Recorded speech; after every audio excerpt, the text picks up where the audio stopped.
नमस्कार, स्वागत है आप सभी का न्यूज के इस खास बुलेटिन एक्सप्रेस 100 में, जहां हम आपके लिए लेकर आते हैं राजनीति, मनोरंजन, देश दुनिया, खेल और व्यापार जगत की सभी बड़ी खबरों को एक्सप्रेस यानी फटाफट अंदाज में। तो देखिए खबरें तेज रफ्तार से। देश की जनता को मोदी सरकार का बड़ा तोहफा। उज्ज्वला योजना में अब हर सिलेंडर पर मिलेगी 300 रुपए की सब्सिडी। बता दें कि प्रधानमंत्री नरेंद्र मोदी की अध्यक्षता में बुधवार को केंद्रीय कैबिनेट की बैठक हुई। बैठक में सरकार ने प्रधानमंत्री उज्ज्वला योजना के लाभार्थियों के लिए सब्सिडी राशि 200 रुपए से बढ़ाकर 300 रुपए प्रति एलपीजी सिलेंडर करने का फैसला किया है। केंद्रीय मंत्री अनुराग ठाकुर ने कहा है कि प्रधानमंत्री नरेंद्र मोदी की अध्यक्षता में कैबिनेट की बैठक हुई।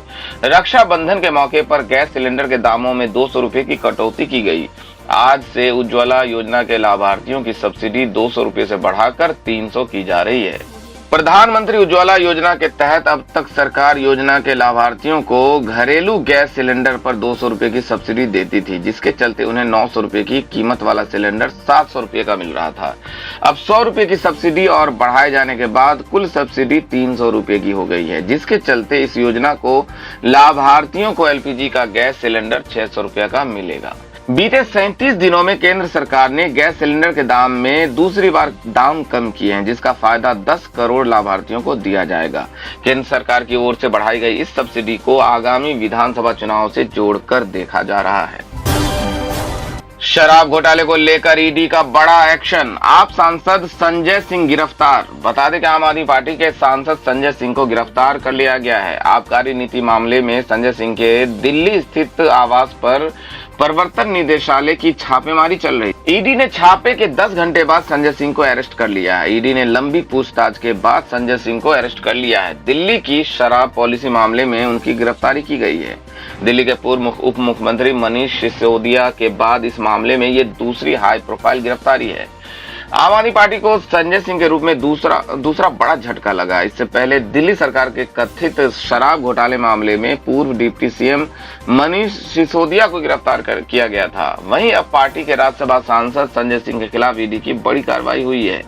बुधवार को संजय सिंह के आवास पर ईडी ने छापेमारी की। पहले संजय सिंह के करीबियों के यहाँ भी छापे पड़े थे। बता दें कि शराब घोटाले की चार्जशीट में आप सांसद संजय सिंह का नाम था। इससे पहले मई में संजय सिंह ने वित्त सचिव टीवी सोमनाथन को लिखे पत्र में कहा था कि ईडी निदेशक और सहायक निदेशक ने जानबूझकर बिना किसी आधार के कथित शराब घोटाले से उनका नाम जोड़ा, उनकी सार्वजनिक छवि खराब की और उन्हें बदनाम किया।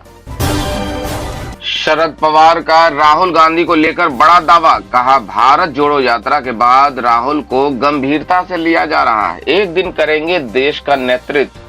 बता दें कि भारतीय जनता पार्टी के साथ राष्ट्रवादी कांग्रेस पार्टी का एक मंच पर आना नामुमकिन है। ये बात एनसीपी के अध्यक्ष शरद पवार ने बुधवार को साफ कर दी। उन्होंने कहा कि बीजेपी के साथ हाथ मिलाने का कोई सवाल ही नहीं। भारत जोड़ो यात्रा के बाद राहुल गांधी को लोग गंभीरता से ले रहे हैं। वो एक दिन देश का नेतृत्व करेंगे। एक न्यूज चैनल के कार्यक्रम में अजित पवार के नेतृत्व वाले एनसीपी के बागियों का जिक्र करते हुए शरद पवार ने कहा, जो लोग बीजेपी के साथ गए हैं उनका एनसीपी से कोई लेना देना नहीं है। उन्होंने जांच एजेंसियों के खतरे के कारण पाला बदला है। शरद पवार ने आम आदमी पार्टी के राज्यसभा सांसद संजय सिंह की ईडी द्वारा गिरफ्तारी पर कहा कि केंद्रीय जांच एजेंसी की कार्रवाई से इंडिया गुट और मजबूत होगा।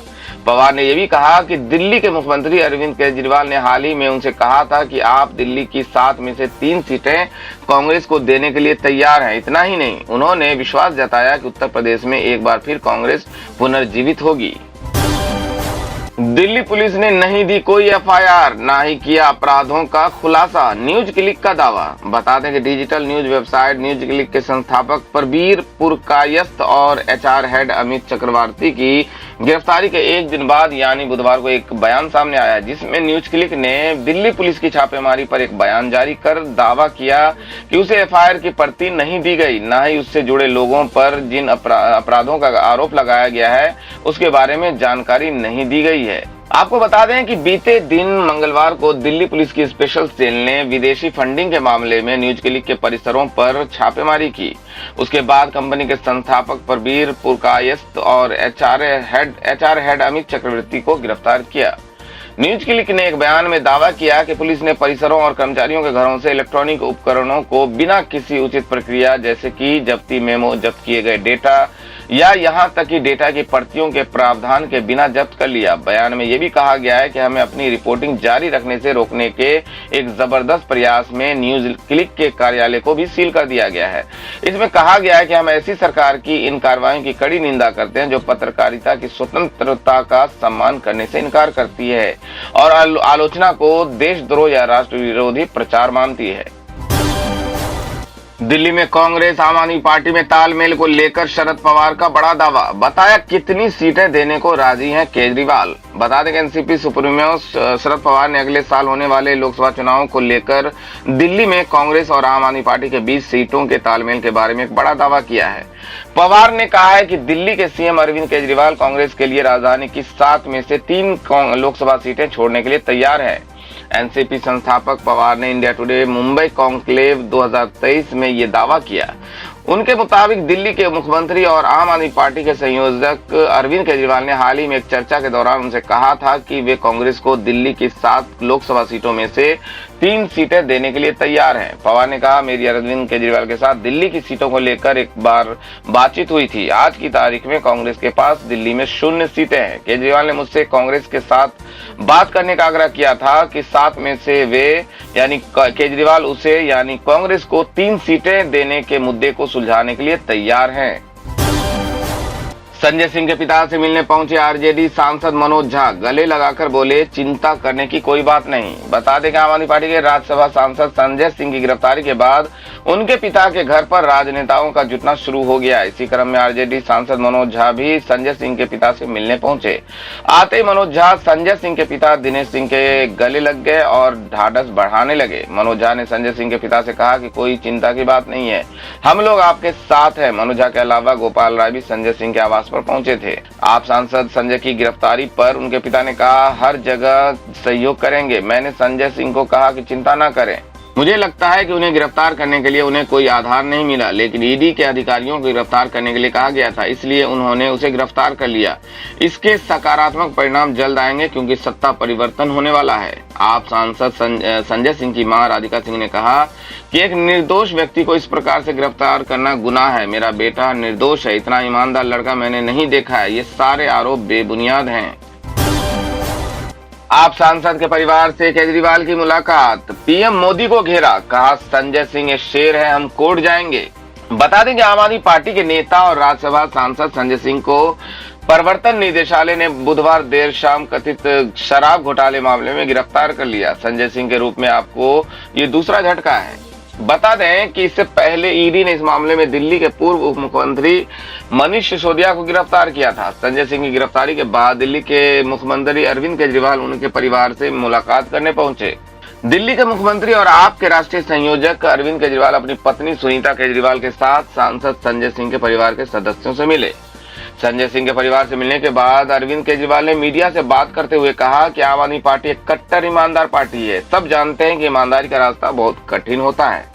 आज अगर हम ईमानदारी का रास्ता छोड़ दें तो हमारी सारी समस्याएं खत्म हो जाएंगी। केजरीवाल ने आगे कहा कि इनकी दुखती रग यही है कि ये लोग सिर से पैर तक भ्रष्टाचारी हैं और इनके पास हमारी ईमानदारी का काउंटर नहीं है। इन लोगों ने हमें बदनाम करने की हर संभव कोशिश कर ली है। पिछले 1 साल से इन्होंने शराब घोटाले का नया राग अलापा है। इन लोगों ने हजारों रेडें मारी, लेकिन इन लोगों को कुछ नहीं मिला। बस जबरन लोगों को गिरफ्तार किए जा रहे हैं। केजरीवाल ने ईडी की कार्रवाई पर सवाल उठाते हुए कहा कि इस केस में 1000 से ज्यादा छापेमारी हो चुकी है और कई लोगों की गिरफ्तारी भी हो चुकी है, लेकिन 1 पैसा भी बरामद नहीं हो सका। पीएम मोदी सिर से पांव तक भ्रष्टाचार में डूबे हैं। सोचिए, आजादी के बाद पीएम मोदी हमारे देश के सबसे भ्रष्ट पीएम हैं। वहीं आप सांसद संजय सिंह की गिरफ्तारी पर अरविंद केजरीवाल ने कहा कि ईडी ने उनके पूरे घर की तलाशी ली, लेकिन कुछ नहीं मिला और शाम को उन्हें गिरफ्तार कर लिया। चुनाव आ रहे हैं।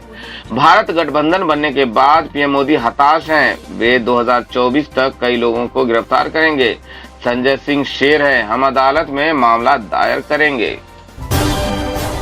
वहीं विपक्ष के नेताओं ने इस छापेमारी को आपातकाल से जोड़ते हुए कहा कि केंद्र सरकार अपने खिलाफ उठाने वाली हर आवाज का दमन कर रही है।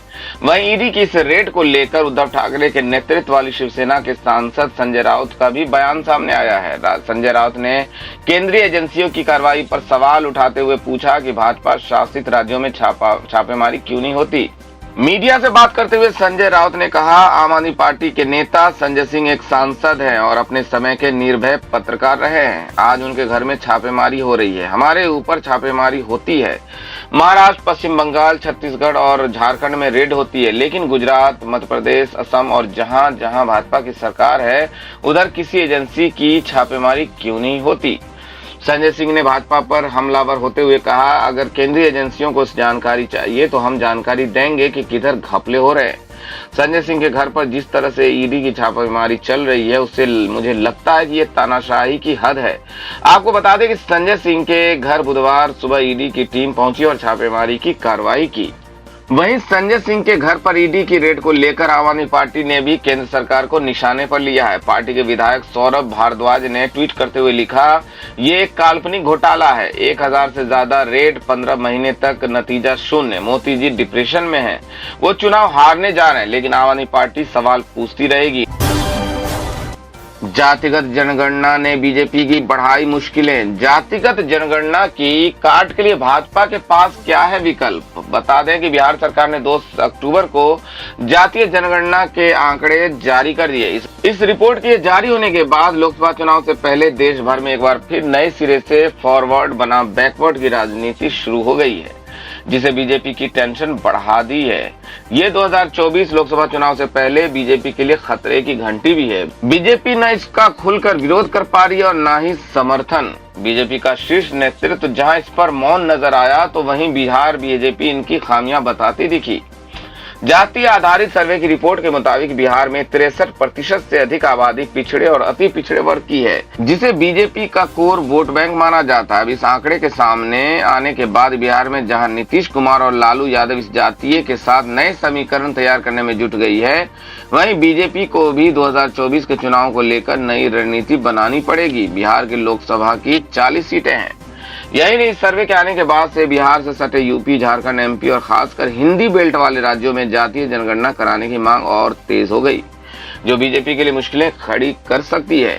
बीजेपी को आगामी लोकसभा चुनाव में जातीय जनगणना की काट के लिए नए विकल्प तलाशने होंगे। इसके लिए बीजेपी को छोटे दलों के साथ गठबंधन करना होगा। अगड़ी जातियों के बिखराव को कम करके एक साथ लाने जैसे प्रयास करने पड़ सकते हैं। तो दोस्तों, ये थी अब तक की सभी बड़ी खबरों की अपडेट्स। टुडे ब्रेकिंग न्यूज और लेटेस्ट खबरों को देखने के लिए हमारे चैनल को सब्सक्राइब जरूर कर लें। वीडियो को लाइक और शेयर भी जरूर कर दें। वीडियो देखने के लिए बहुत बहुत धन्यवाद।